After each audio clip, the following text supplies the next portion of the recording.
Check দিতে হবে comfort, ঠিক আছে?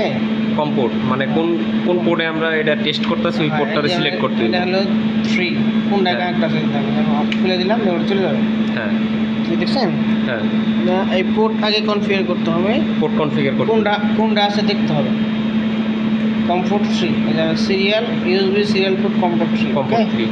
দেখেন আমি এখন মোডবাস সফটওয়্যার গেলাম, তারপরে সেটআপ করব, সেটআপ ইনফরমেশন, ওকে?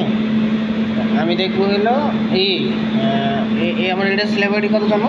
2 না? Slab ID 2। চেক দেন তো, এখানে চেক দিয়ে আসেন। স্ল্যাব আইডি যদি 2 হয়, আচ্ছা স্ল্যাব আইডিটা চেক দিই।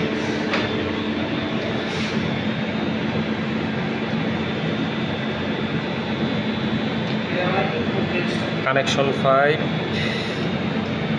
83 অ্যাড্রেস 2 স্ল্যাব আইডি 2। হ্যাঁ এখানে হলো স্ল্যাব অ্যাড্রেস 2, তারপরে ফাংশন হলো এটা আমাদের কি কোন রেজিস্টার, হোল্ডিং রেজিস্টার না ইনপুট রেজিস্টার? এটা হলো আমাদের ইনপুট রেজিস্টার যার স্ট্যাটাস নেই।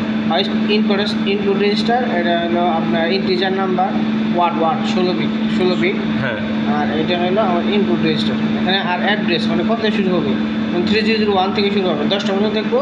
আর স্ক্যান রেট হলে 1000 মিলিসেকেন্ড, মানে 1 সেকেন্ডের মধ্যে স্ক্যান হবে। ওকে দিলাম, হ্যাঁ? তাই যে দেখেন আসছে 10টা আসছে 3 থেকে। তারপরে হলো কানেকশনে যেন আমার কম পোর্ট সিলেক্ট করতে হবে। এখানে আমার সিলেক্ট করতে হবে হলো পোর্ট 3। আমি পোর্ট 3 করতেছি। আর মোড হলো আরটিও, নট আস্কি, কি আরটিও। আমাদের ব্রড রেট হলো 19200। আর ডাটা বিট 8।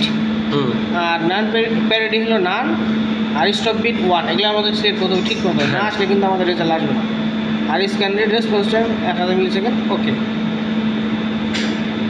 হয়নি, মানে আসতেছে না এটা, এখানে আসতেছে না, দেখেন রিসিভ হইতেছে না, ডাটা আসতেছে। হ্যাঁ রিসিভ ট্রান্সমিট ভিডিও হইতেছে না, বাইট মিস হইতেছে। তো ফার্স্টে একটু এদিকে আনেন তো, কমিউনিকেশন হচ্ছে না, হইতেছে তো। এখানে দেখা হলো কিন্তু এখানে তো হইতেছে না, ওখানে কমিউনিকেশন হইতেছে। ওই জায়গায় তো ওটা আপাতত সিরিয়াল কমিউনিকেশনের আন্ডারে নাই তো, না এমনি কমিউনিকেশন এখন তো হইতেছে না। এদিকে এসে ওই হ্যাঁ ওই সিরিয়াল কমিউনিকেশনে কেবল খুলে দিস। এখন দেখুন সেম করছে কি